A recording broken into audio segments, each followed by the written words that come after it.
All right. Good morning, YouTube. In today's video, we're going to be reviewing the best damn workout program or plan for natural lifters. This is written by Christian Thibodeau. I think I'm pronouncing that right. Thibodeau. I think that's how we might have said it. I don't know if that's actually how it's pronounced or maybe it's just accent. Nothing wrong with accents. I mean, I have a stutter, so whatever. Anyway, this is advanced training strategies for natties. So he has a lot of good videos on YouTube. It's really a shame that he doesn't get more attention for the amount of content that he has. So if you, for whatever reason, have managed to find me before you found him, go look him up and you're going to learn a lot. Now, a lot of it can be a bit difficult to get into just because he does go into a lot of the hormonal and the deep sciences about a lot of this stuff, which is going to be outside of what is going to be practical for most people. So it can get a bit much, but he does have a lot of insight on the difference between natty and enhanced training and bodybuilding in that perspective. So we are going to be looking at the program and the ideas that go behind it. And then also I'm actually going to provide you with a modified version that I actually like and recommend. And I made myself. So let's get started.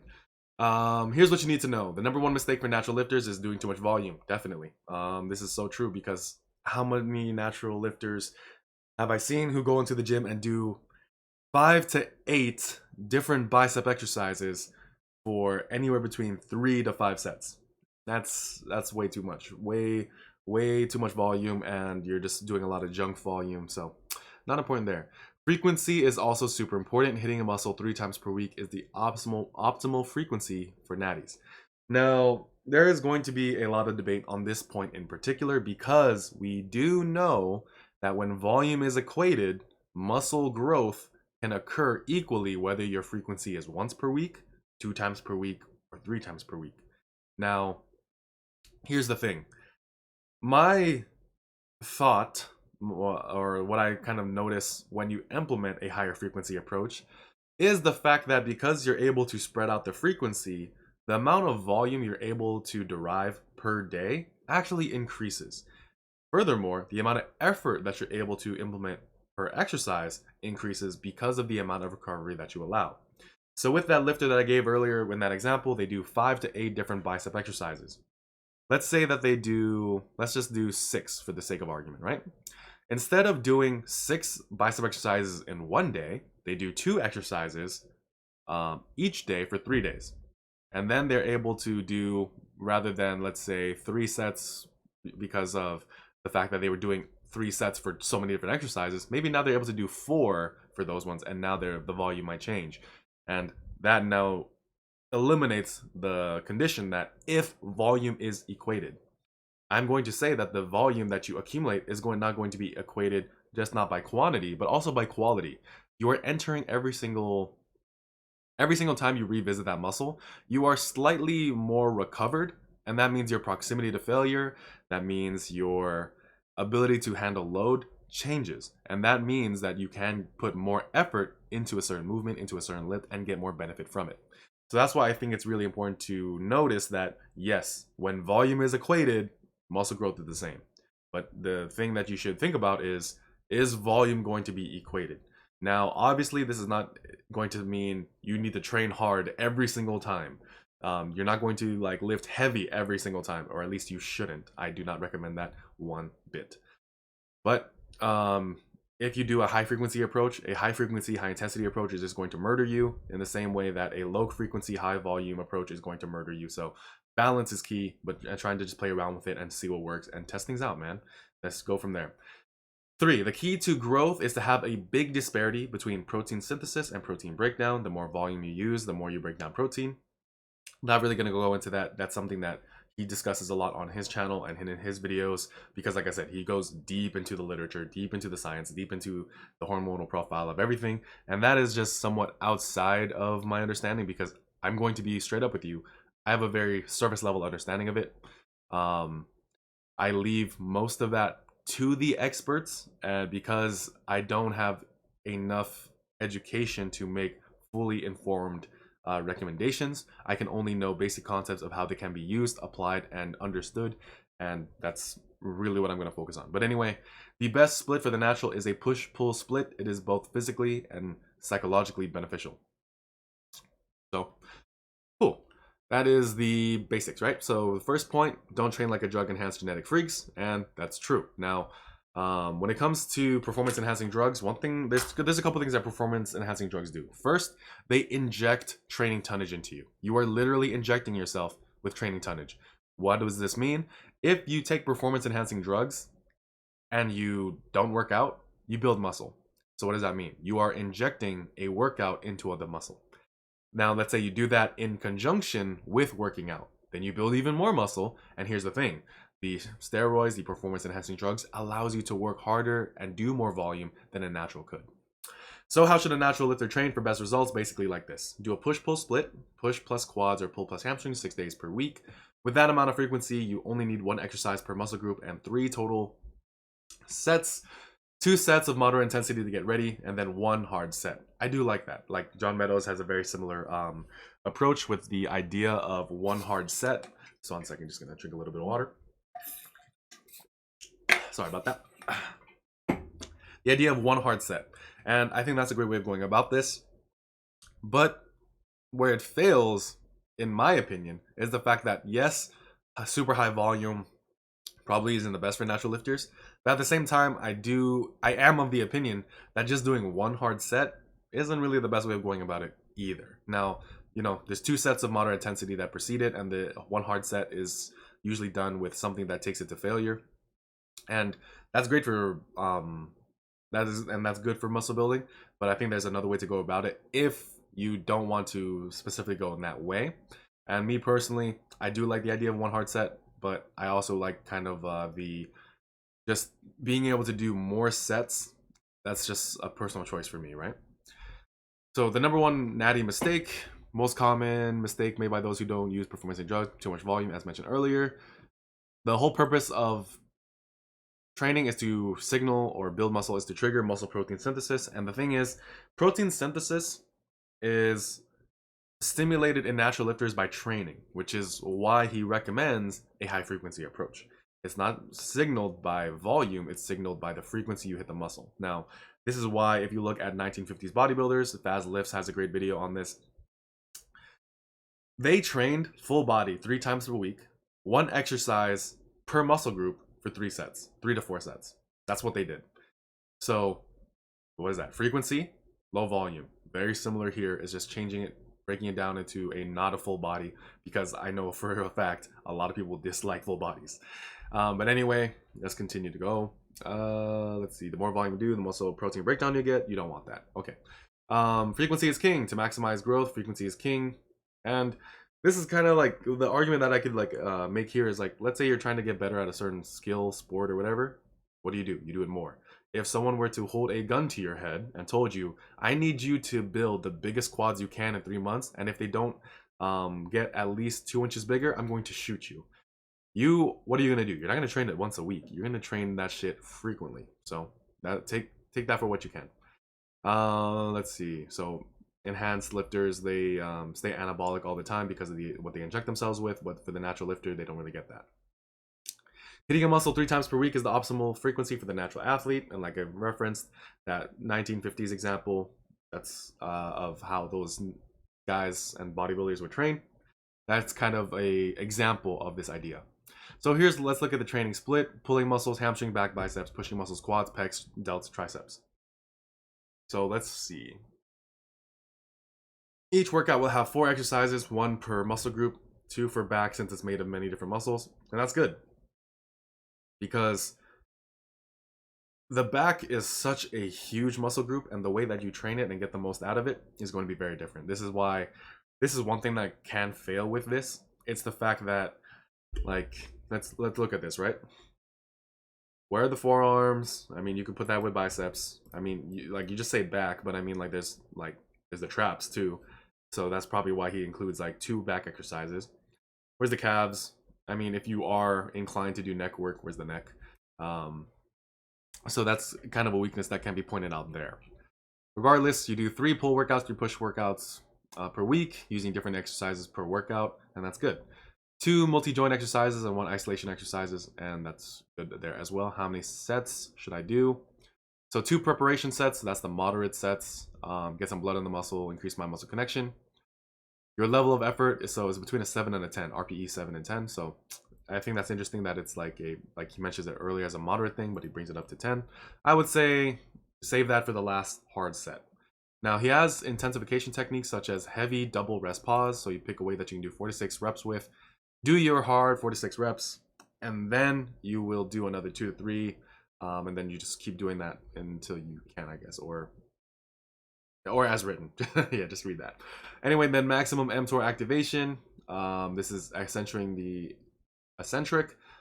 This loaded stretching, so like 5-second count on the bottom, so it's kind of like tempo stuff, pausing and then repeating that.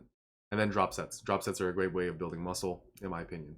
So let's look at the actual program. Workout day 1.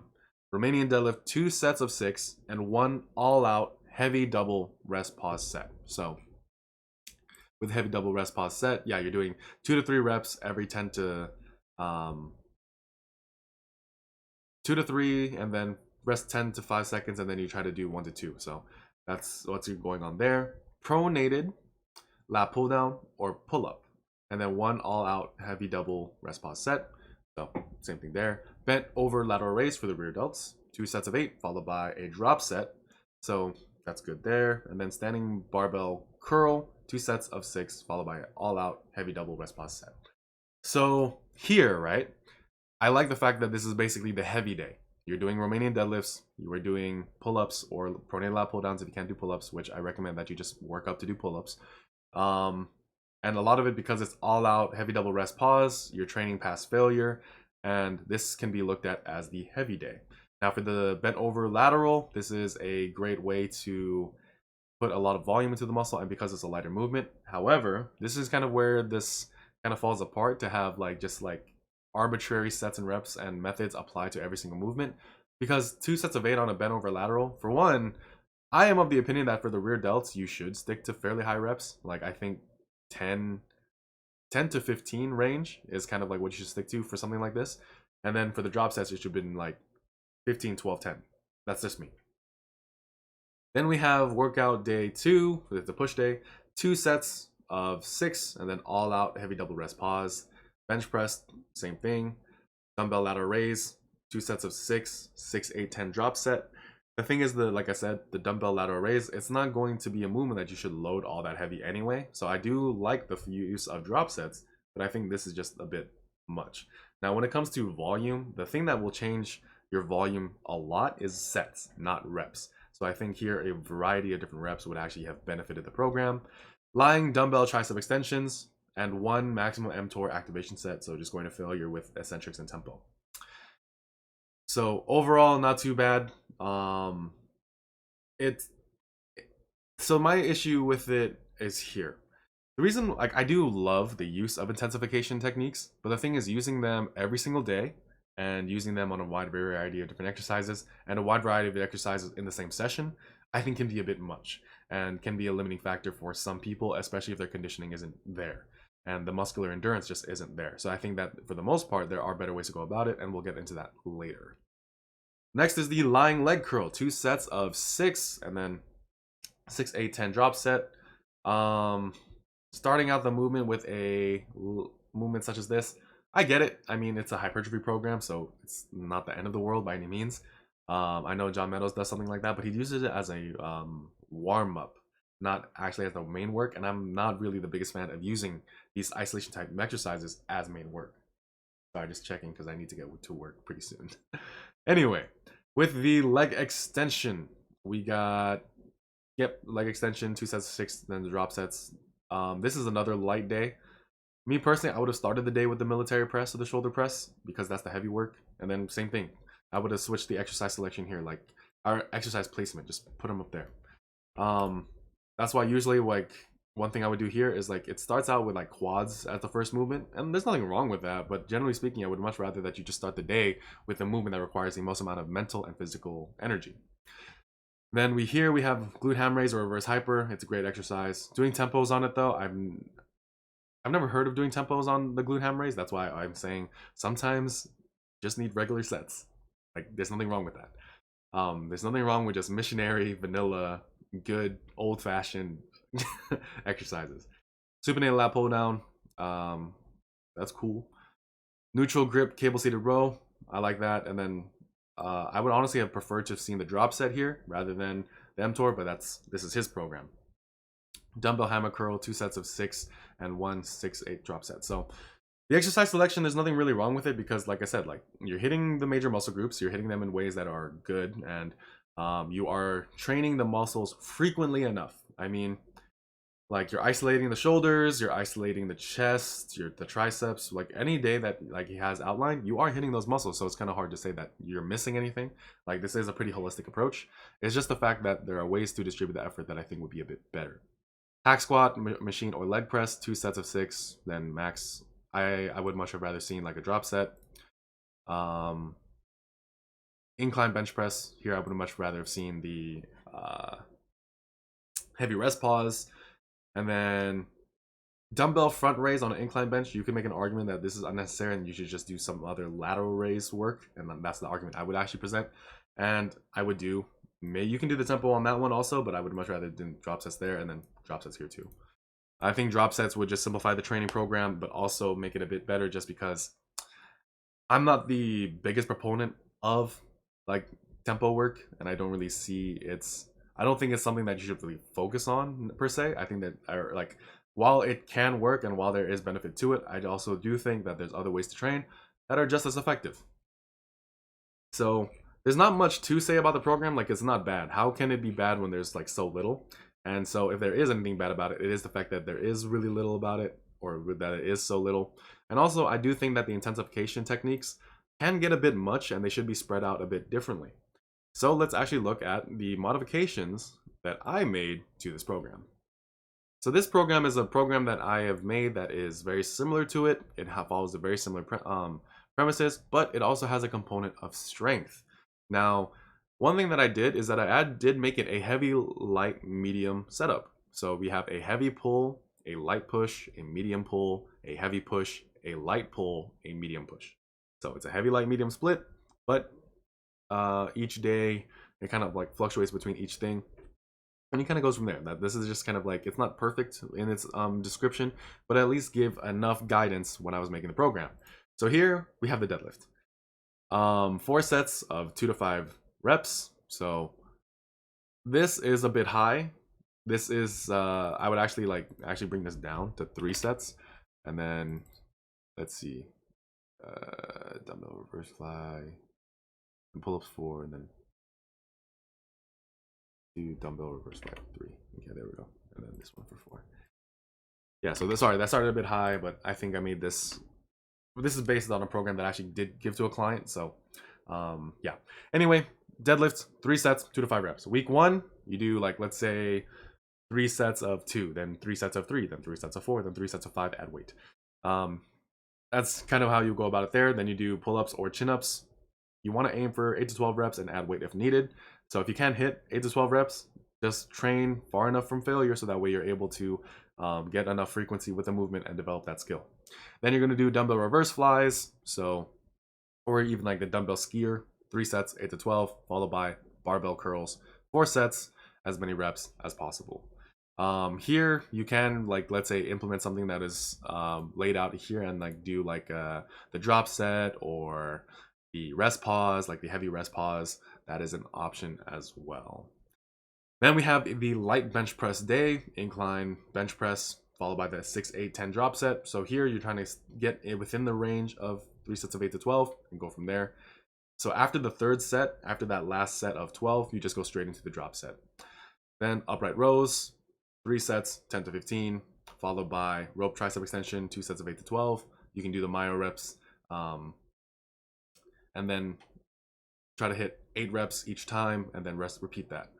Leg press, because the main focus of the day, in my opinion, is the bench press. That's why I put the leg press at the bottom. And you're just doing this for high reps. You can try to do a slow and negative on it. Then on the medium pull day, you have a barbell row as the main movement, 4 sets of 8, lat pull downs, 4 sets of 8 to 12, followed by barbell curls and hamstring curls. So that way the hamstrings do get put in there as well, because the muscle recommendations I tried to follow to the best of my ability. Then we have the heavy push day. So heavy is also going to kind of indicate not only just the intensity, but also the amount of volume that's kind of put on the day. So like think of it as the heavy day can also be put like as a heavy emphasis or a heavy focus, not just heavy weights. Obviously that's included though. So we start out with the high bar front squat or pause squat, just because me personally, if I went through the bench press, lateral raises, and skull crushers for 4 sets of 4 to 8, and I looked at the program and looked at it and said front squats, high bar pause, I'm just gonna skip that and go home. So that's why I put it first. And also because I know this client and he would do the same thing. Next is the light pull, glute ham raise, back extension, Romanian deadlift, or good morning, 2 sets of 6 to 10. Then just go from there. Then pull-ups, seated cable row, and cable curls. So really easy, like 2 machine work, and then like the main heavy movements, like this should be light. These are movements that you have to do light anyway. And then pull-ups, good at decompressing spine. And then medium push day, barbell over press, dips or close grip bench press, followed by cable crossovers and leg extensions. So this is my version of Christian Thibodeau's workout program. I'm not going to make the claim that it's the best damn workout program for muscle building for natural lifters. I do think it's pretty damn good, but there's a lot of flaws in this one too. The volume recommendations I do think could be modified for to be a bit applied more generally and more globally to other people. And we can definitely include a bit more of the intensification techniques, but generally speaking, for the purposes of who I was programming this for originally, this is how it was written. So if you have any questions, and if you would like access to this spreadsheet, then I would be more than happy to share it and maybe even release it on my website. I'm trying to figure out how to just put spreadsheets and all that kind of stuff as just straight up articles rather than as products. I am a one-man operation, so please be merciful with me. But if you like the video, please like, comment, subscribe, and thank you so much for watching. My name is Carlson King, stanstrength.com, and I'll see you in the next video. Peace.